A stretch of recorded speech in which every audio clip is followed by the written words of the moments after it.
This is the DENBIG portable air conditioner. It's a small 20-pound unit that generates 1500 BTU of cooling, which technically should be enough to comfortably cool a 50 square foot space. I wanted to see if it could give me some comfort during the brutal summer days of camping season in the Poconos and the Mojave Desert, but we'll get to that in a bit. Out of the box, you get everything you need to be up and cooling in a matter of minutes. Snap-on duct adapters, air ducting, AC to 24-volt DC power adapter, remote control, drainage tube, and the cooling unit itself. One of the features that sold me on the DENBIG is the split cooling compressor design of the AC. Most portable AC units have two outputs, one for the cooled air and the other for the hot exhaust, and a single inlet that provides both the air to be cooled and the air that will be heated as it exhausts the compressor heated air. Since the exhaust air comes from the same source as the air that's being cooled, such a unit creates a negative pressure within the space that requires outside air to be drawn in to replace the air being exhausted. In a house, that's not a problem, because there's so much volume in the space. However, in a vehicle or tent with its limited air volume, that air is drawn from the hot air outside the space you're trying to cool. In effect, your AC is fighting itself. The DENBIG design has separate inlets and outputs for both the cooling and compressor side of the AC. The AC goes into your tent or cabin, cooling the interior air, while the input and output ducts for the compressor exchange air outside.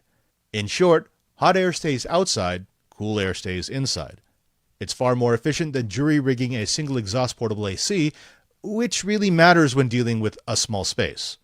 Getting the unit running takes about 2 minutes. First, connect the drainage tube to the condensation outlet at the rear of the unit. Next, snap on the rear air ducts. You could use the unit without the ducting in a pinch, but then you're back to heating the same air that you're trying to cool. The ducts have a slotted design that matches the rings on the expandable ducting. Simply insert, then turn the hoses counterclockwise until they firmly attach to the ducts. Opposite the condensation drain is a 24-volt DC input. If you have a 24-volt DC source in your rig, you can wire your power directly into the AC. If not, the AC adapter has a screw ring that allows you to lock the power plug into place.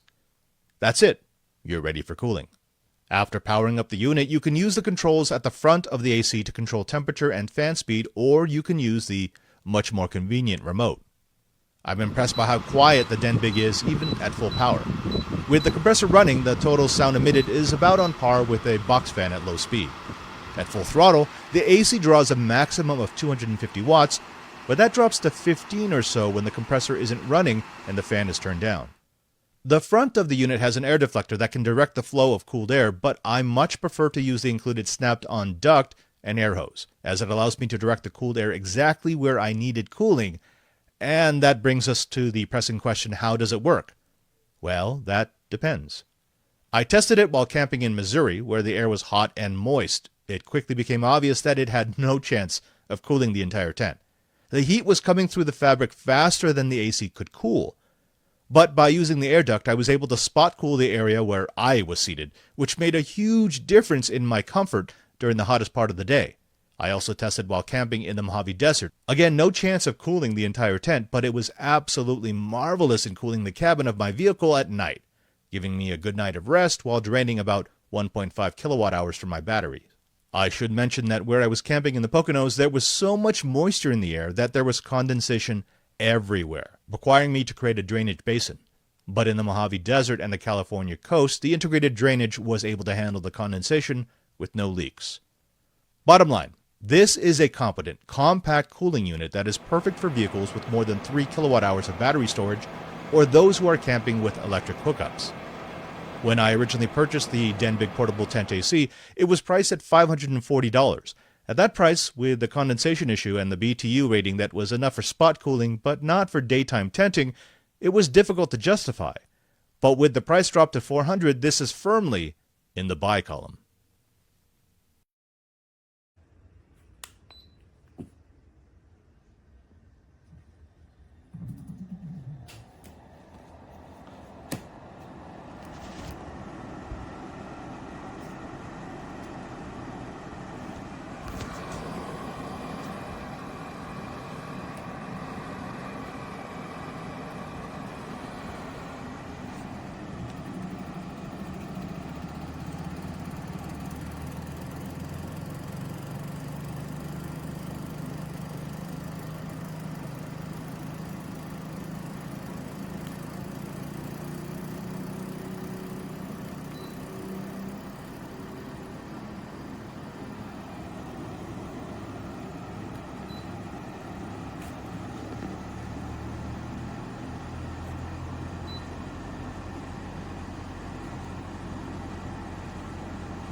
They were together a long time, and though it wasn't all roses, she went on to give more details of her injuries, saying, "Some muscles. Y'all alright? Question though, y'all giving the ring back when you divorce him?" From the post, it's easy to think Rosie wasn't going through a difficult time because she made light of the situation, but that's just who she was. Even in difficult times, Rosie always found reason. But a few days after he moved out, a family member of his came over to Rosie's house to get some of his things, and Rosie didn't like that. She thought it was strange that someone who had attacked his wife in the way that Bobby attacked her can still find solace and shelter with his family. To Rosie, that behavior was unacceptable, and if it was any family member of hers that attacked his wife, she would not have sheltered him. She took to face flat out, "I'm not housing no woman beater, not bringing him his shit from her house, not gonna do it. Some of y'all's morals are funny, and maybe I should negative energy out of her life." So they showed up there. Unfortunately, Rosie refused to leave her home. What happened next was incredibly chilling. Dawn said she last talked to Rosie around 6:30.